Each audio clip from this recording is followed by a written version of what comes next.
Hai guys, ketemu lagi bersama saya Arai dalam BOS, Belajar Online Sejarah. Karena sejarah itu menyenangkan. Nah, di channel YouTube ini, kalian akan mendapatkan banyak informasi seputar sejarah. Di sini juga tentunya kalian bisa belajar sejarah. Jadi, kalau kalian menyukai channel YouTube ini, jangan lupa untuk subscribe dan like setiap videonya. Langsung aja guys, apa yang akan kalian pelajari hari ini dan informasi apa yang akan kalian dapat pada hari ini? Langsung saja, simak video berikut ini, tonton terus sampai habis. Halo Sobat Bos, kita ketemu lagi di channel ini. Nah, pada kesempatan kali ini kita akan membahas tentang masuknya agama Hindu-Buddha ke Indonesia. Atau lebih tepatnya teori masuknya agama Hindu-Buddha ke Indonesia. Nah, kalau kita berbicara tentang kerajaan-kerajaan Hindu-Buddha yang ada di Indonesia, tentu kita tidak bisa lepas dari bagaimana agama atau kebudayaan Hindu-Buddha ini masuk ke Indonesia. Seperti yang kita ketahui, Hindu-Buddha bukan merupakan agama asli bangsa Indonesia, melainkan datang dari India. Nah, bagaimana agama ini bisa masuk ke Indonesia?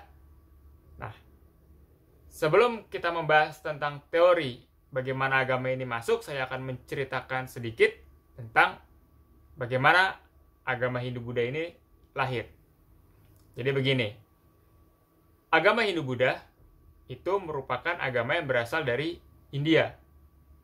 Diperkirakan untuk agama Hindu itu lahir pada tahun 1500 sebelum Masehi, di mana agama Hindu ini merupakan sinkretisme atau perpaduan antara kebudayaan bangsa Arya dengan kebudayaan bangsa Dravida, di mana bangsa Arya ini masuk ke India. Bangsa Arya merupakan bangsa pendatang, sementara bangsa Dravida adalah bangsa asli orang India. Terjadilah sinkretisme di antara kedua bangsa ini, di mana sinkretisme ini nanti melahirkan agama Hindu. Nah, lalu bagaimana agama Hindu ini yang tadinya ada di India, kemudian masuk ke Indonesia dan berkembang di Indonesia? Bahkan, berdirilah kerajaan-kerajaan Hindu atau kerajaan Buddha yang ada di Indonesia.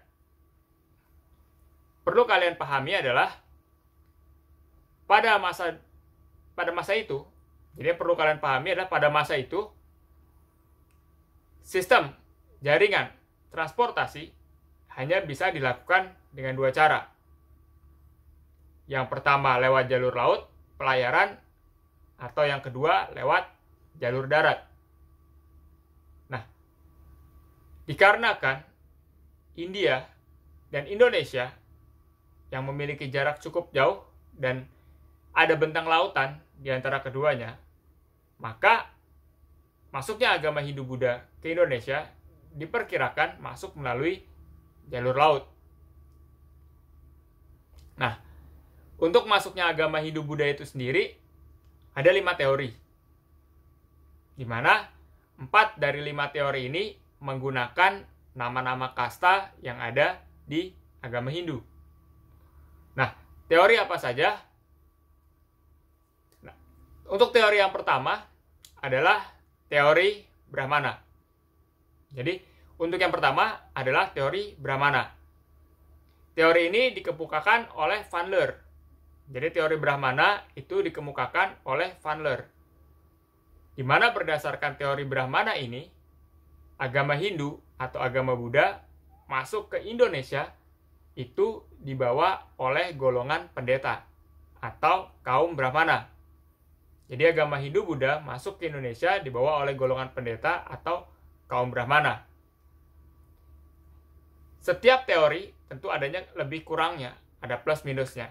Nah, kelebihan dari teori Brahmana ini yang pertama, di mana golongan Brahmana adalah orang-orang yang sangat fasih atau orang-orang yang punya akuntabilitas, kemampuan untuk membaca kitab suci. Jadi, Teori ini didukung di mana golongan Brahmana adalah orang yang paling mampu untuk membaca kitab suci dan tentunya menafsirkan kitab tersebut. Nah, sementara teori ini dibantah, atau minusnya dari teori ini adalah golongan Brahmana itu tidak diizinkan untuk keluar dari wilayahnya atau dari kuilnya. Sehingga tidak memungkinkan kaum Brahmana ini menyebarkan agama, apalagi jauh dari kuilnya, dan menyeberang ke tempat yang baru. Nah, teori yang kedua adalah teori ksatria, yang dimana agama Hindu-Buddha ini masuk ke Indonesia dibawa oleh golongan ksatria atau golongan bangsawan. Teori ksatria diungkapkan oleh Burke. Teori ksatria diungkapkan oleh Burke. Nah, menurut teori ksatria, jadi para bangsawan yang ada di India sana, mereka melakukan peperangan, kemudian mereka kalah perang, dan mereka melarikan diri ke Indonesia. Jadi para bangsawan atau ksatria-ksatria yang ada di sana, mereka mengalami peperangan, kemudian kalah perang, dan mereka melarikan diri ke Indonesia. Di Indonesia, mereka menikahi wanita-wanita lokal Indonesia. Dan disinilah terjadi akulturasi, penyebaran agama Hindu-Buddha. Nah, untuk teori yang ketiga adalah teori di mana agama Hindu-Buddha masuk ke Indonesia dibawa oleh golongan pedagang atau Waisya. Jadi teori yang ketiga mengatakan agama Hindu-Buddha masuk ke Indonesia dibawa oleh golongan pedagang atau kaum Waisya. Di mana teori ini diungkapkan oleh N.J. Krum. Jadi teori Waisya dikemukakan oleh N.J. Krum. Berdasarkan teori Waisya, Hindu-Buddha masuk melalui perdagangan. Kenapa? Ya, ketika itu, bangsa Indonesia itu sudah menjalin hubungan dagang dengan beberapa bangsa lain di luar dari Indonesia. Salah satunya dari India. Dan perlu kita ketahui, teori ini bisa dibilang paling masuk akal dibanding ke 5 teori tadi. Kenapa? Karena para pedagang, mereka punya akses untuk pergi kemanapun. Para pedagang tidak terikat tempat, para pedagang punya akses untuk pergi kemanapun, sambil menyebarkan barang dagangannya, menjual barang dagangannya, mereka sambil menyebarkan agamanya. Nah, kemudian, kenapa teori ini dibilang cukup masuk akal? Jadi, orang-orang dari India, mereka berdagang ke Indonesia. Mereka datang berdagang ke Indonesia. Nah, perlu kalian ketahui bahwa di Indonesia, angin hanya ada 2 macam. Angin muson barat dan satu lagi angin muson timur. Jadi kondisi angin di Indonesia hanya ada 2, angin muson barat dan angin muson timur. Di mana 2 angin ini bertiup secara bergiliran selama 6 bulan. Artinya apa? Ketika kapal-kapal dagang dari India datang ke Indonesia, mereka berlabuh, mereka berdagang. Nah, kapal ini kan masih memanfaatkan angin. Tidak mungkin bagi mereka untuk kembali ke India ketika angin tidak membawa atau tidak mengarah ke arah India. Sehingga, untuk menunggu angin, para saudagar atau para pedagang ini, mereka menetap di sekitar pelabuhan. Bahkan, beberapa mereka mendirikan kampung-kampung pedagang yang lebih dikenal dengan istilah kaling pada masa itu. Ya, jadi kaling ini adalah kampung-kampung pedagang untuk agama Hindu atau agama Buddha. Nah, sambil mereka menetap menunggu angin, mereka juga berinteraksi dengan masyarakat sekitar. Sambil berinteraksi ini tentunya terjadilah akulturasi atau penyebaran agama Hindu kepada orang-orang yang ada di sekitar dari mereka. Nah, untuk teori yang keempat, Hindu, atau agama Buddha masuk ke Indonesia dibawa oleh golongan Sudra atau para budak. Jadi agama Hindu atau agama Buddha masuk ke Indonesia dibawa oleh golongan Sudra atau para budak. Mengapa? Jadi budak-budak yang ada di India, golongan Sudra ini, mereka ingin mencari kehidupan yang lebih baik. Mereka ingin mencari kehidupan yang mencari rezeki yang lebih baik. Sehingga mereka ikut dengan para pedagang ini, mungkin sebagai kuli atau sebagai budak di kapal. Mereka tiba di Indonesia, dan kemudian mereka memilih untuk menetap di Indonesia. Di mana mereka menetap, mereka menikahi wanita-wanita lokal, sambil juga mereka berinteraksi dengan masyarakat sekitar untuk menyebarkan agama Hindu-Buddha. Nah, baik golongan pedagang maupun golongan Sudra, kedua-duanya memiliki kelemahan yang hampir sama. Kenapa?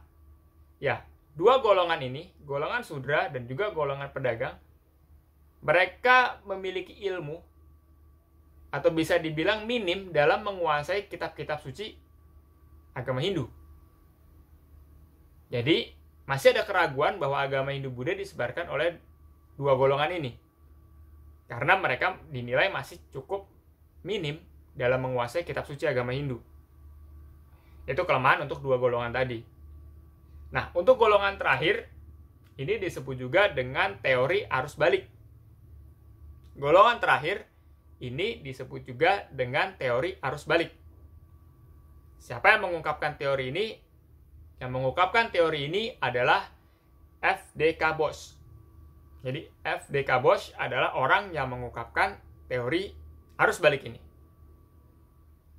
Menurut teori arus balik, agama Hindu-Buddha itu dibawa oleh orang Indonesia sendiri. Loh, gimana caranya?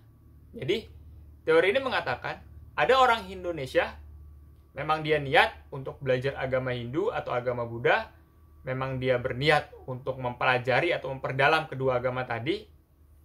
Orang Indonesia ini pergi ke India.